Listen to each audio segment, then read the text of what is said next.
Thousands of years ago, a group of sorcerers from the Dark Empire of Acheron created a mask using the skulls of dead kings. Then they sacrificed their daughters to the dark gods in order to give the mask dark power.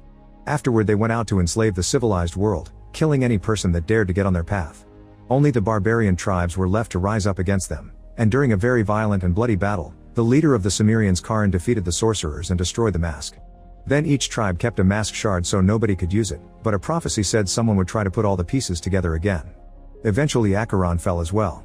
Some years later, the Cimmerians are at war with a rival clan. In the middle of the battle, Charon's pregnant wife is fatally injured, but when Charon finds her, she asks him to open her stomach so she can give birth to the baby, who she names Conan before she dies. Because he was born on a battlefield, Conan's birth is considered to be a powerful omen. Years pass, and Conan becomes a very fierce teenager, but he also can be quite scattered. In the morning that all the tribe's teens take the test to see if they can become warriors, Conan arrives late, but Charon lets him join anyway. All the boys run into the forest to get an egg and push each other to make the competition lose, breaking other eggs and not caring if anyone falls and gets hurt. Suddenly, a group of strangers appears among the trees and begins going after the boys. Most of the teens run back to their tribe, but Conan wants to prove himself and stays. An enemy takes the chance to throw his bolas at Conan and makes him fall, then all the savage warriors surround him. Another guy grabs Conan by the hair and tries to take him away, but Conan immediately defends himself and with a few hits, he knocks the man down. He doesn't stop there. He then steals a weapon from the enemy and continues to fight without mercy, violently killing each guy until he's alone in the forest with a bunch of bodies. Moments later, Conan returns to the tribe carrying the heads of his enemies in his hands and the egg from the trial in his mouth. Since Conan's a warrior now, Charon takes him to his foundry and teaches him how to make a sword. The first try breaks, then Charon reveals the forging secrets of the family so Conan can make an actually good sword and start training. Conan is very temperamental and lets his anger get in the way of his learning, making it easy for his dad to defeat him with tricks. Charon also tells Conan he's not ready to have such a sword yet.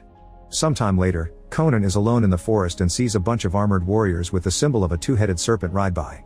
These men make it to the tribe and start a brutal fight against the barbarians, with both sides killing warriors all over the place. The strangers also have very talented archers that kill en masse and warriors that destroy the buildings using rocks on fire. Conan comes from the forest to join the fight and Charon is distracted by trying to reach him, giving the enemy the chance to knock him down.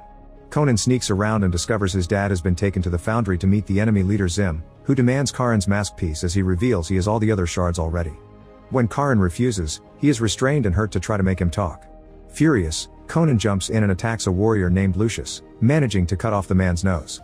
Charon uses the chance to attack too, but there are too many warriors and soon father and son are overpowered. Afterward, Charon is chained to a cauldron of molten metal hanging above him, and Zim keeps poking it to burn Charon while Conan is forced to watch. Zim also brings his daughter Marique, who uses her magic powers to find the mask shard hidden in a box under a floorboard. Now he has what he wants. Zim sets fire to the foundry and hits Charon's legs before poking at the cauldron again, causing Conan to run and grab the chains to stop the cauldron from killing his dad. Marique steals Charon's sword and Zim adds the last shard to the mask to finally complete it, promising his daughter that he'll use it to bring his mother back. In the foundry, Charon tells Conan to leave him because he can't save him, but since Conan refuses, Charon ends things for himself so Conan can escape. With his hands hurt from the chains, Conan leaves the building and grieves for his affiliated tribe before taking a sword from the pile of bodies as he swears revenge. 20 years later, Conan is now a mercenary. He works with a pirate named Artis, and together they raid a slave camp. They start by rolling a bunch of rocks down the mountain to heavily damage the camp, then they jump in to fight hand to hand and kill every slave owner they can find. Conan is a very talented warrior and nobody can land a single hit on him. Afterward they take the survivors to the city of Messendia for a celebration full of music, women, and alcohol.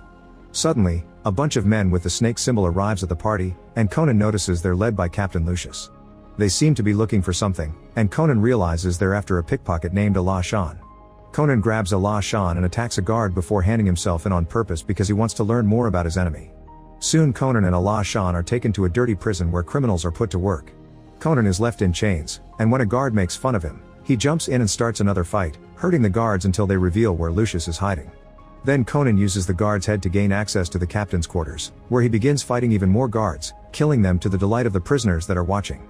Next, Conan grabs Lucius and begins hurting him until he accepts to talk. Apparently Zim has become a powerful shadow lord and nowadays he's looking for the pureblood descendant of the sorcerers of Acheron, since he needs their blood to unlock the mask's true power. Once Lucius tells him where to find Zim, Conan makes him swallow his key before taking him outside as he announces to the prisoners they're free now, they just need to get the key from Lucius' stomach. Soon a huge crowd of furious men descends on Lucius to kill him. Conan makes his way out and Allah Shan tells him where to find him if he ever needs him to return the favor. When Conan reunites with Artis, he asks him to let him work on his revenge alone. Meanwhile at a monastery, the elder priest Fasher tells Tamara he's had a vision of a warrior that will come to take her to her birthplace. Suddenly an army of snake cult soldiers arrives led by Zim and an older Marik, who attack the monastery in search of the pureblood. As a huge vehicle destroys the town's walls, panic takes over the town and people try to escape, but Zim's men are merciless and kill anyone on their path. Tamara wants to help defend the town and throws some hits of her own, but Fasher finds her and asks her to leave in a carriage that uses the snake symbol as a cover. In the forest nearby, Conan sees the carriage and believes it to be the enemy because of the snake. He rides after them and once he's close enough, he jumps on the roof and breaks it to find Tamara. She tries to stab him with her knife while the archers begin shooting arrows at him, but Conan dodges them all before jumping back onto the horse to have a sword fight with a snake soldier named Ramo that has caught up to them. There are also soldiers attacking the carriage, so Tamara leaves her seat, and after dangerously hanging on the edge for a few seconds, she kicks off the driver and takes over the carriage. When a soldier tries to come closer, she disconnects the carriage, causing it to come off and crash on the road to delay the soldiers. Conan comes closer too and cuts a horse's reins to catch a soldier and drag him through the ground until he's dead. Tamara jumps on a horse to ride away faster and Ramo immediately goes after her, attacking her horse to make her fall. At that moment Conan jumps off his own horse and grabs some chains from a nearby structure, using them to knock out the soldier that had been following him. More soldiers soon arrive and Conan fights them all at the same time, killing them one by one without mercy. Then Conan reveals his identity to Ramo, who gets scared and rides away. Back in town, Marik is checking all the women from the temple to find the pureblood. Losing patience, Marik kills one of the women and hurts the others, always tasting their blood to discover none of them are who they're looking for. Then the guards bring Fasher, who says no pureblood is left, however Zim doesn't believe him. Then Zim shares the story of how he and Marik had to watch his wife be lashed and set aflame by Fasher's order. However Fasher defends this incident, explaining that Zim's wife had been a crazy fanatic that wanted power to conquer the land. Hearing this makes Zim snap and he proceeds to bash Fasher's head on the temple floor. At that moment a guard informs Zim that Ramo is still going after a woman, and Zim reaches the conclusion she must be the pureblood. Back in the forest, Conan chases after Ramo until he's close enough to kill him and make him fall off the horse, knocking him out. Afterward Conan guesses that Tamara is the one Zim is looking for, and Tamara thinks Conan is the guy from Fasher's vision, so she demands to be taken to her homeland.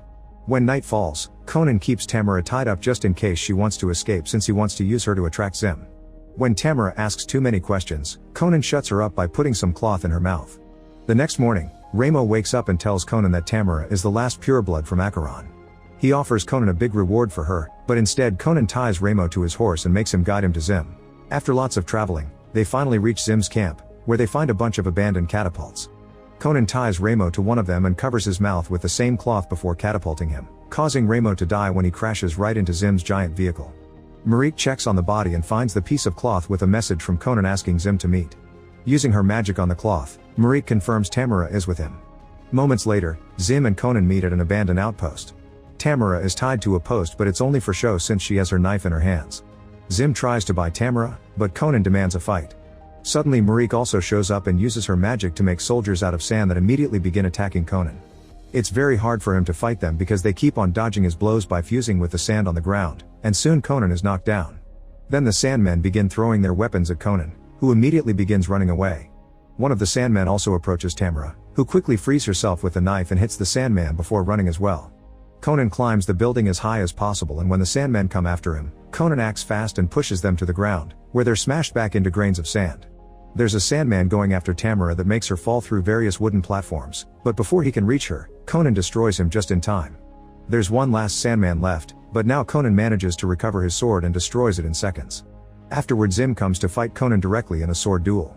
At first they seem to be nearly evenly matched, but after Conan reveals his identity, Marik uses the chance to poison Conan with a poison-laced boomerang dagger. Now that Conan is feeling weak, it's easy for Zim to overpower him and throw him on the ground over and over. When there's an opening, Tamara drags Conan away and throws a torch at some spilled oil to cause an explosion that stops Zim from following them. Then Tamara and Conan stand on the outer wall and wait for Artis to show up on his ship, so the duo jumps into the water to be rescued. Later in the evening, everyone is sleeping on the ship when suddenly the snake cult attacks. Conan, Artis, and the crew immediately spring into action and fight the soldiers, killing every man that dares to look for Tamara. Conan in particular lets his inner rage take over, reminding his enemies of what they did to his tribe before killing them. As more and more soldiers are thrown overboard, Tamara tries her best to defend herself, killing a few men as well. After lots of effort, sweat, and blood, The crew wins the fight and now can keep sailing in peace. Eventually the ship makes it to Zim's kingdom, and Conan announces he's leaving alone. However, after he's gone, Artus reveals Conan forgot the map, so Tamara takes it to him. Conan and Tamara are having a hard time saying goodbye and they end up kissing. Then they go to the nearest cave so they can spend a few hours getting frisky with each other. Once Conan has fallen asleep, Tamara starts making her way back to the ship, but in the middle of the forest she's ambushed by Marique and her men, who immediately capture her. By the time Conan comes looking for her, they're already gone. Moments later, Marique takes Tamara to see Zim and tastes her blood to confirm Tamara is a pureblood descendant of the necromancers of Acheron. Meanwhile, Conan goes to the city of thieves to look for Allah Shan. He enters a tavern and when the owner doesn't want to answer his questions, Conan attacks him. Thankfully Allah Shan shows up then and stops Conan before things escalate. He's also ready to pay Conan back for freeing him from jail. Sometime later, they make it to Zim's fortress, and Conan has brought Allah Shan to find a way to sneak in. They discover that beneath the fortress is an old mine, so Allah Shan manages to open the doors to the underground tunnels with his special master key. The duo comes down some stairs and discovers the whole area is flooded and full of skeletons, so they need to be careful. Suddenly a huge snake grabs Allah Shan and drags him underwater, so Conan has to swim quickly to kill the snake with his sword and free his friend. Meanwhile Marique dresses Tamara in her mother's clothes, then Tamara is tied down to a special contraption for the upcoming ritual. Eventually Conan and Allah Shan come out in a pool inside a room full of caged slaves and a guard that freaks out as soon as he sees them. The guy quickly releases a bunch of slaves near the pool, and this causes various tentacles to suddenly come out of the water. Allah Shan runs to hide in a cage while soldiers show up to deal with the intruders, but many of them are caught and killed by the tentacles too. Conan fights the guards while dodging the tentacles while a frustrated guard pulls at the chains to make Allah Shan's cage move so it can act as bait. He tries to open the cage with the key, but he accidentally drops it and he doesn't know how to pick locks the normal way. Conan goes to fight the guard to gain control of the chains, and as they exchange a bunch of hits, Conan wraps the chain around the guard's body before hitting him with a mace to send him into the water. The monster immediately attacks the guard and eats his legs, so when Conan pulls him again with the chains, the guard makes for a bleeding decoration. Now Conan can jump on Allah Shan's cage and finally free him before they run away. After crossing the various corridors, the duo makes it to the balcony and discovers Tamara is being taken to Skull Cave. Conan tells Allah Shan that he repaid his debt and continues alone. Night has fallen by the time Conan makes it to Skull Cave. While Conan fights a few guards to get closer to the ritual, Zim is hurting Tamara to get her blood on the mask. Now that horns on the side are moving magically and after Zim puts it on, he tries to revive his dead wife. At that moment Conan shows up and attacks Zim before he can finish the spell. Suddenly the whole cave starts to shake and crumble down. The rest of the cult members run away, but the contraption with Tamara falls into the abyss.